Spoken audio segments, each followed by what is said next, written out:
বাংলাদেশ জাতীয়তাবাদী দলের ক্রমবর্ধমান জনপ্রিয়তায় ভীত হয়েই একটি মহল পরিকল্পিতভাবে এই মিথ্যা বিভ্রান্তিকর ও উদ্দেশ্য প্রণোদিত অপপ্রচার চালাচ্ছে। দেশের মানুষ আজ গণতন্ত্রের পক্ষে অবস্থান নিয়েছে। বিএনপির পক্ষে যে গণজোয়ার সৃষ্টি হয়েছে তা থামাতে ব্যর্থ হয়েই তারা কুৎসা, গুজব ও প্রোপাগান্ডার আশ্রয় নিয়েছে। আমরা স্পষ্ট করে বলতে চাই, মিথ্যা অপপ্রচার দিয়ে বিএনপির পক্ষে সৃষ্টি হওয়া গণজোয়ার থামানো যাবে না। জনগণের রায় কাগজে কলমে লেখা কোনো স্ক্রিপ্ট নয়, এটি মানুষের হৃদয়ে লেখা। আর সেই রায় আজ স্পষ্টভাবে বিএনপির পক্ষে। নির্বাচনকে সামনে রেখে জাতীয়তাবাদী যুবদলকে জড়িয়ে যে অপপ্রচার চালানো হচ্ছে তা কোনো বিচ্ছিন্ন ঘটনা নয়, এটি একটি সংগঠিত অপচেষ্টা।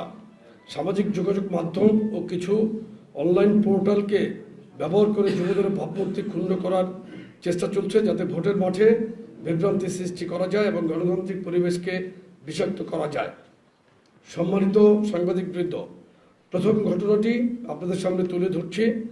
সম্প্রতি পটুয়াখালী বাউফলে একটি সাধারণ ঘটনাকে কেন্দ্র করে যুবদলকে জড়িয়ে উদ্দেশ্য প্রণোদিত অপপ্রচার চালানো হয়। অভিযোগের সত্যতা যাচাইয়ের জন্য তাৎক্ষণিকভাবে বাউফল হাসপাতালে গিয়ে রোগী মোশাররফ হোসেনের শারীরিক অবস্থা পর্যালোচনা করা হয়। হাসপাতালের RMO সহ উপস্থিত চিকিৎসকরা নিশ্চিত করেন তার শরীরে এমন কোনো আঘাতের চিহ্ন নেই যা তাকে হাসপাতালে ভর্তি করার মতো পরিস্থিতি তৈরি করে। আরও ভয়াবহ বিষয় হলো, রোগীর নিজের বক্তব্য ভিডিওতে ধারণ করা হয়েছে, যেখানে স্পষ্টভাবে উঠে আসে যে জামাতের ইন্ধনে তিনি হাসপাতালে ভর্তি হয়ে খোলা পানিতে মাছ শিকার করার চেষ্টা করছেন। যাকে কেন্দ্র করে অভিযোগ তোলা হয়েছে সেই জামাল খান স্পষ্টভাবে জানিয়েছেন মোশাররফ হোসেন ব্যক্তিগতভাবে জামাত ঘনিষ্ঠ। ব্যক্তিগত অর্থ লেনদেনকে কেন্দ্র করে রাজু নামের একজনের সঙ্গে তার হাতাহাতি হয়। এই ঘটনায় জামাল খান বা যুবদলের কোনো নেতা কর্মীর সম্পৃক্ততা নেই।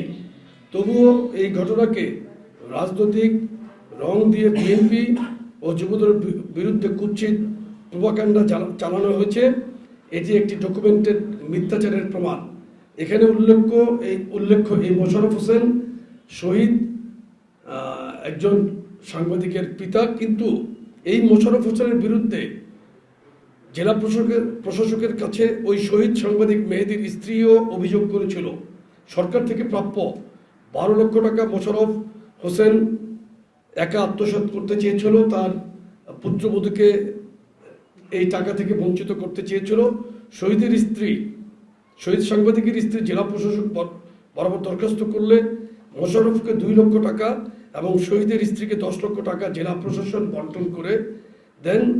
স্থানীয় জেলা সাংবাদিক মর্মে আমরা যেটা জেনেছি, সাংবাদিকরা আমাদেরকে জানিয়েছেন যে মোশাররফ একজন প্রতারক এবং মাদক সেবী। সম্মানিত সাংবাদিকবৃন্দ, দ্বিতীয় ঘটনাটি আরও গুরুতর ও ন্যাক্কারজনক।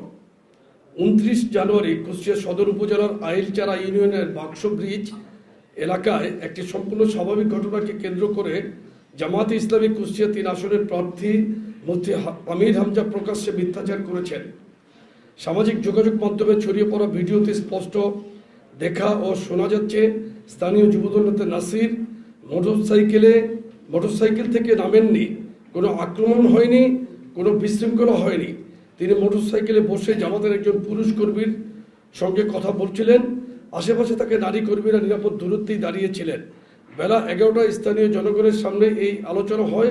কোনো অপ্রীতিকর ঘটনা ঘটেনি, কিন্তু মুফতি আমির হামজা নিজের ফেসবুক পোস্ট ও পথসভা সম্পূর্ণ মন গড়া, ভিত্তিহীন ও বানোয়াট গল্প তৈরি করে অভিযোগ তুলেছেন নারীদের উপর হামলা, ব্যাগ ছিনতাই, লিফলেট কেড়ে নেওয়া, এমনকি নিজের মায়ের সঙ্গেও খারাপ আচরণের মতো জঘন্য মিথ্যাচার করেছেন। আমরা অত্যন্ত দায়িত্বশীলভাবে বলছি, এটি শুধু মিথ্যাচার নয়, এটি নারীদের সম্মান, মায়ের মর্যাদা এবং ধর্মীয় অনুভূতিকে রাজনৈতিক স্বার্থে ব্যবহার করার ঘৃণ্য অপচেষ্টা। রাজনীতির নামে এমন নৈতিক অধপতন দেশের রাজনীতিকে কলুষিত করে। এই অপপ্রচার ছড়িয়ে পড়ার পর স্থানীয় বিএনপি ও যুবদল নেতৃবৃন্দ ঘটনাস্থলে গিয়ে সত্যতা যাচাই করেছেন এবং মিথ্যাচারের বিরুদ্ধে তাৎক্ষণিক প্রতিবাদ জানিয়েছেন। সম্মানিত সাংবাদিকবৃন্দ, আমরা প্রশ্ন রাখতে চাই আপনাদের মাধ্যমে, নির্বাচন যত ঘনিয়ে আসছে কেন যুবদলকে টার্গেট করে এই অপপ্রচার? কেন সাজানো নাটক, মিথ্যা ভিডিও ব্যাখ্যা আর আবেগকে পুঁজি করে রাজনৈতিক ফায়দা লোটার চেষ্টা? আমরা স্পষ্ট করে জানিয়ে দিতে চাই, জাতীয়তাবাদী যুবদল এসব মিথ্যাচার ও অপপ্রচারের কাছে মাথা নত করবে না। মিথ্যা দিয়ে, ষড়যন্ত্র দিয়ে, প্রোপাগান্ডা দিয়ে জাতীয়তাবাদী যুবদলকে দমিয়ে রাখা যাবে না। আমরা গণতান্ত্রিক রাজনীতিতে বিশ্বাস করি, সহনশীলতায় বিশ্বাস করি, কিন্তু পরিকল্পিত অপপ্রচার ও ষড়যন্ত্রের বিরুদ্ধে রাজপথে, গণমাধ্যমে ও আইনি লড়াইয়ে আমরা কঠোর অবস্থান নেব।